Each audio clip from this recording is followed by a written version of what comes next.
Hi everyone, welcome back to Fit Friday. So today is a little bit different. I'm here sitting in my living room and I'm going to be doing a two-part series this week and next week that's going to be all about running. So it's a little bit more sort of talking videos, but I'm going to be showing you lots of stuff in this video about running gear, my running app that I use, how I got into running, my tips and tricks. Now it is going to be a two-part video. So the first part is going to be my little bit of information. The second part is all going to be answering your questions. I asked you guys to send me questions on Instagram and on Facebook. Now, as a disclaimer, I am not an expert. I'm not a running marathon runner or anything like that. I'm just an average person who got into running a few years ago. Started doing it very regularly. My personal best was running about 8.5K. That's when I was running very consistently. So I was up to about 8.5 kilometers. Then I had to stop running for a long time because of an injury in my back, which is now a little bit better because I've had some treatment done. So I've been, going back into it, but I'm kind of starting, not totally at the beginning, but I'm starting on a much lower level. I'm back to running about 5 kilometers now. It's not nothing, but it's definitely not a lot when it comes to running. So that's not, it's not very far. A few years ago when I started this whole fitness series, I was completely out of shape. I had, no stamina. I was just a mess. And, I went running one time and I was like, oh, I'm going to be a runner now. And I was so out of breath. I was like, oh my God, this is my worst nightmare. After about a minute of running, I couldn't go any further and I was exhausted and just panting so hard. And it was just awful. I absolutely hated it. And then I didn't go running again. When I then started to really get serious about exercising and weight loss and all that stuff, I was doing mostly my exercise indoors at home. So I had an elliptical, like a CrossFit or a cross trainer, and I was going on that pretty regularly. And then when I got bored of that, I started doing home fitness DVDs. All the exercise I was doing was at home inside. Then spring came along and I'd already basically lost a lot of weight doing that exercise and also just eating right. And so I decided, I really want to start exercising outdoors because it was, turning spring and it was really nice. And I was like, I'm kind of sick of always just working out inside my home. And I didn't really want to join a gym yet, so I thought, I'll go running, I'll try it again. This time it was much easier for me because I'd already built up a little bit of stamina or, a decent amount of stamina from doing the elliptical training and doing the home workout DVDs. So this personally worked really well for me because I had already gotten a little bit used to doing exercise and I was doing exercise quite regularly before I started running. But of course, when you do start running, even if you already have a somewhat fit level, it is different because running is usually you're trying to run a long, steady pace. Always at the sort of same speed. I wasn't really used to that. So of course, when I started running in the beginning, I couldn't really last for very long anyway. I would definitely just think about doing running and walking intervals. So you don't have to think that, you gotta run for 30 minutes straight, because probably no one will be able to do that at the very beginning. It's totally fine to do walking and running intervals. So you can maybe like run for 2 minutes, walk for 2 minutes, run for 2 minutes, walk for 2 minutes.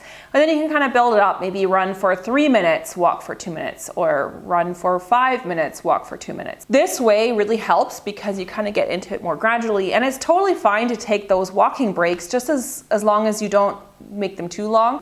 Walking, running is fine. What you can also do is just run uphill or do speed walking uphill, and you'll get a great workout in, and it's going to be easy on the joints. You don't even really have to run uphill. If the hill is fairly steep, just walk up it quickly. I didn't even really have proper workout gear.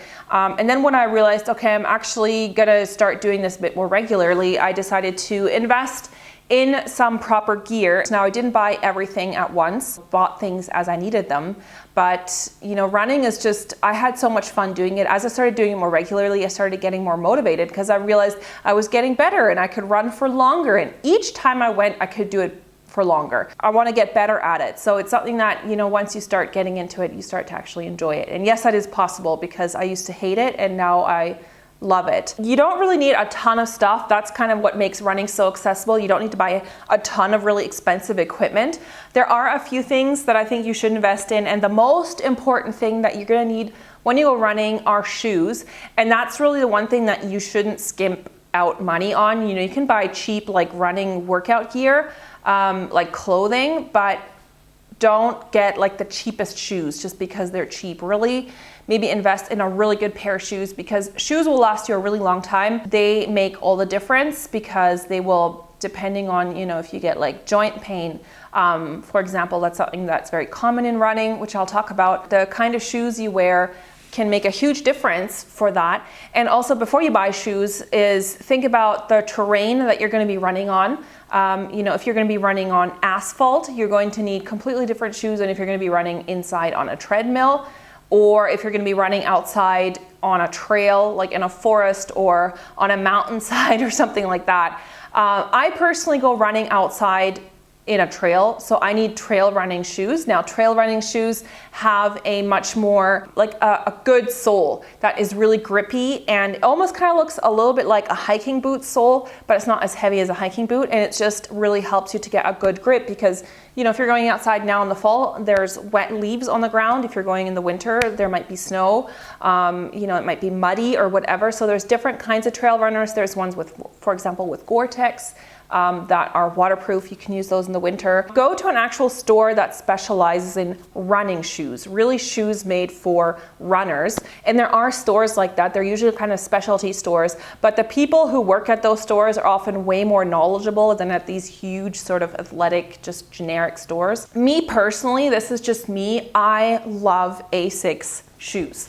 I've gone through a few different pairs. This is my second pair of Asics, and these are pretty much brand new. I just have used them maybe 5 times by now, because you do need to replace shoes after a while. They start to wear out, they start to lose their cushion effect, they start to lose their support, maybe the sole doesn't look as good anymore. You might get even like holes and rips and tears in them if you're going outside. I just know when I need to replace my shoe.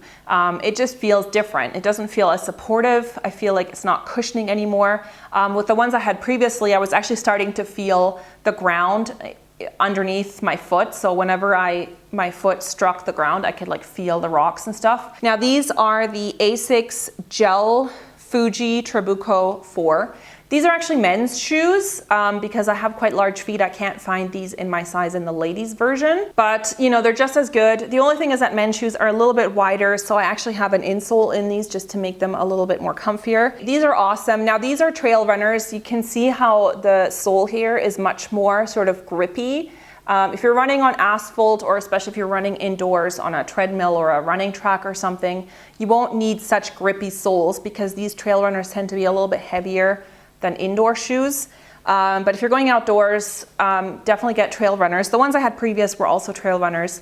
These are very cushioning, and I love Asics shoes. Like, they are honestly so comfortable, and I just love these shoes. And I also started buying some proper running gear, because when I started out, I was just wearing sweatpants and like cotton t-shirts and stuff. You'll realize very quickly that that stuff is just so not suitable for running, because it rubs against your body. So you'll be running, and then everything will be like rubbing here, it'll be rubbing between your thighs and stuff, and you can actually get like really sore, rubbed off like skin. And the other thing is that cotton and just like sweats and stuff that you buy, they're not made of a athletic material that wicks away the moisture. So what happens if you go out and you're running and you get super sweaty in this stuff, it gets wet, and then it feels cold and clammy, especially if you're outside in fall or spring or winter. It gets really cold. The stuff starts getting wet and cold, and you just feel absolutely disgusting. I have bought most of my stuff here at outlets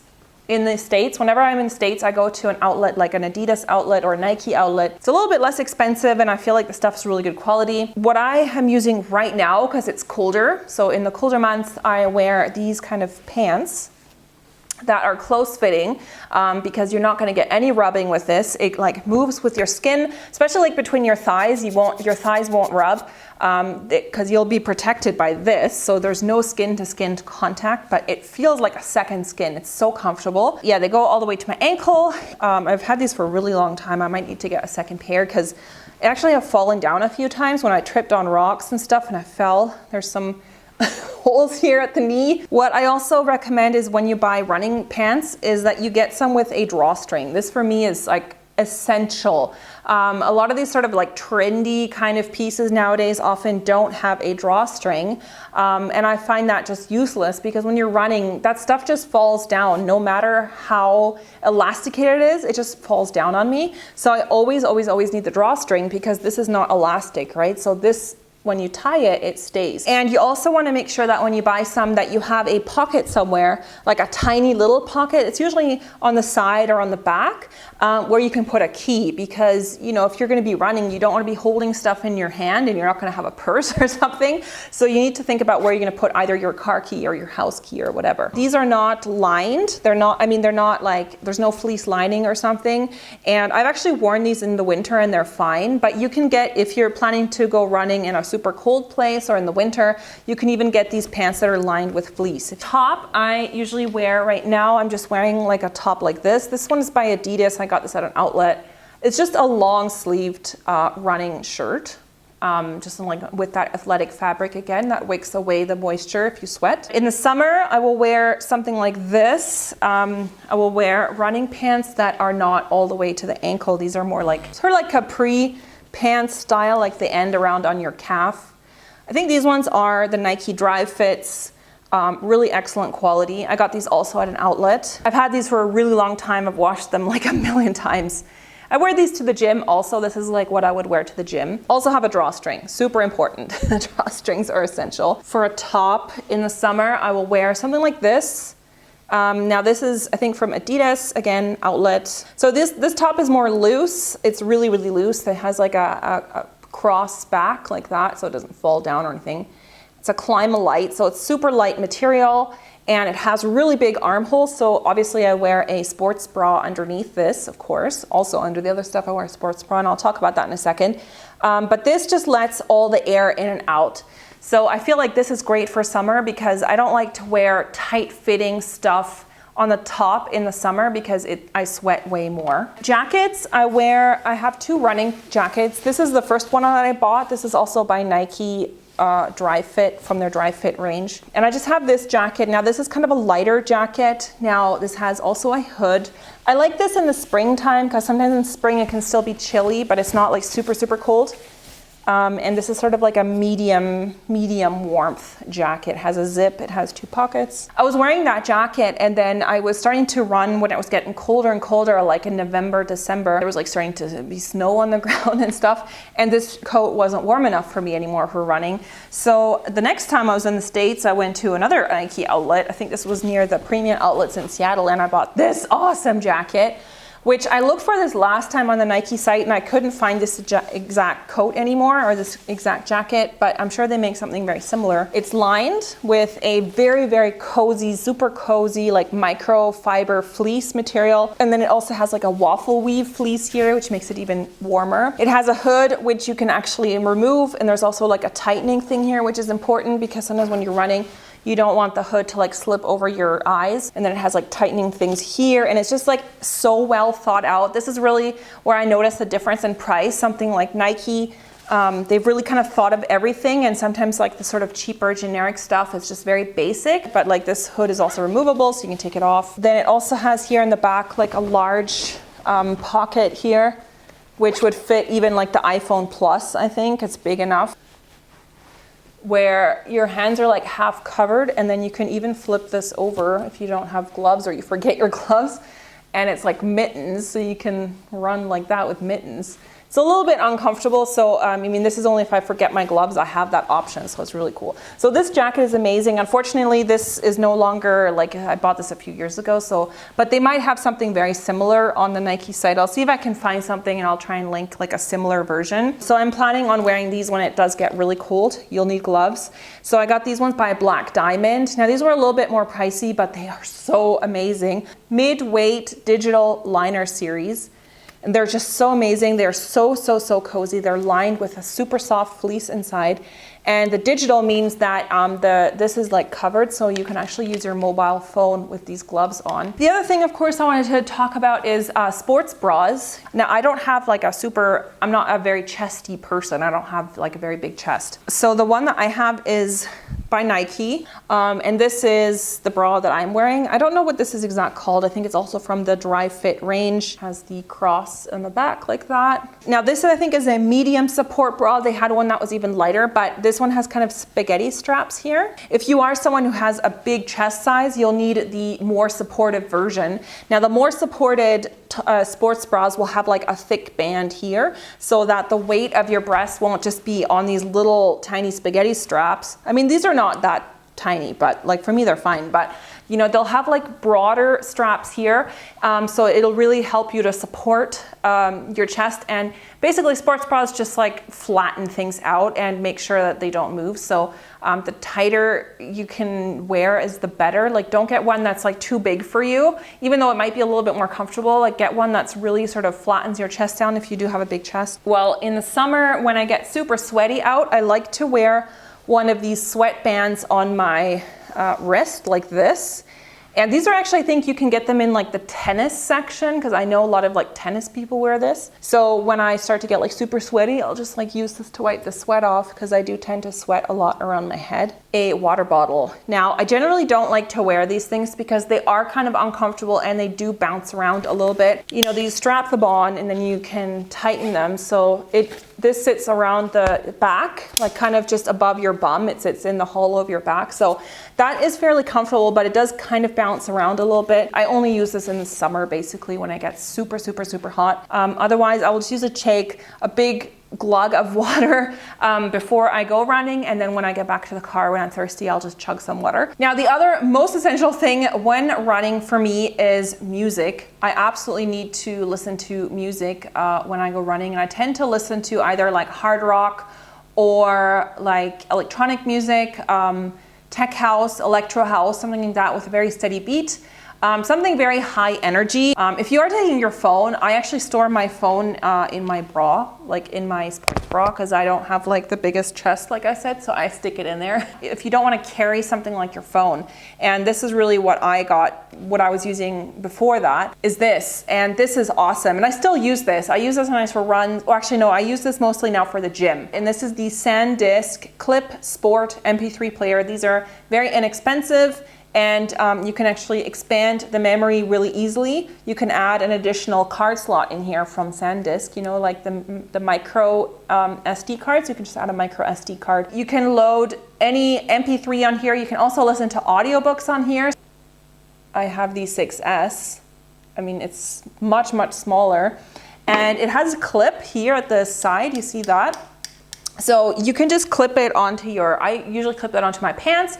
You can clip it onto your sports bra, whatever. And it has a lock function as well, so that when you're running and you bump against it, it doesn't like change the track or anything like that. So it's just awesome for doing any kind of sports, and this is genius. It actually comes with headphones as well.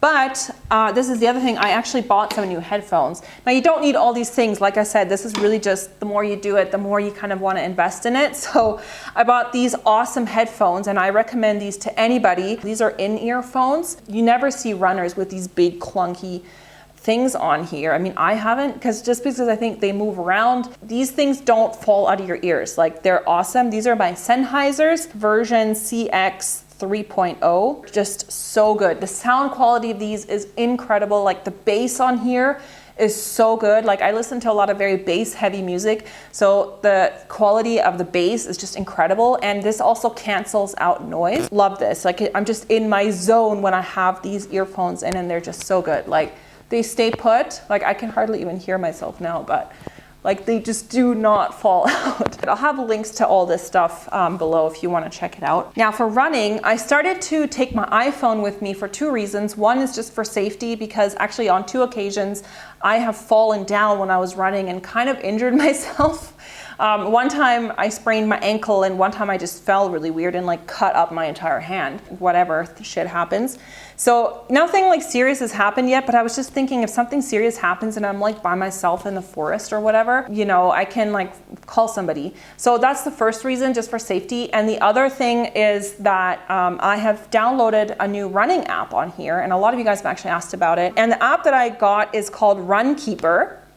And it's free on the App Store, so it doesn't cost anything. You can use this app and at the same time listen to your playlist. So it accesses your playlists through this app. And it really tracks like all your runs. It tracks you by GPS. So when you're done with a run, it shows you exactly where you were on a map and it tells you like your average speed. Every 5 minutes I get an update in my ear telling me how fast or how far I've run, so how many kilometers I've now run, how fast I'm going, so your average speed. It really motivates me. You can also set like challenges with other people. You can like create a running group, and I've actually thought about doing that. I don't know if it shares your location, because every time you track a run, it shows exactly where you are on a map, and obviously not everyone wants to share their location. So if anyone knows that, if the Runkeeper app, if you do a running group, like if it shares your location or not, please let me know, because I was thinking that if it doesn't share your location, if it keeps you kind of hidden, I could create a running group and you guys could join it so we could all run together. Well, I usually go run in the forest close to my house. There's a couple of running spots that I found that are really nice. And I think that really helps too, is find a few locations near your house that you can go to that you think is nice. I think it really helps when you have some nice scenery around you. So in the next week, I'm going to answer all your questions that you guys asked, because there were some really good ones. And if you still had some questions that that I didn't address, make sure to check out the next video. Thank you guys so much for watching. I hope you enjoyed this Fit Friday. Subscribe to my channel, give this video a thumbs up, and I will see you in the next one. Bye everyone.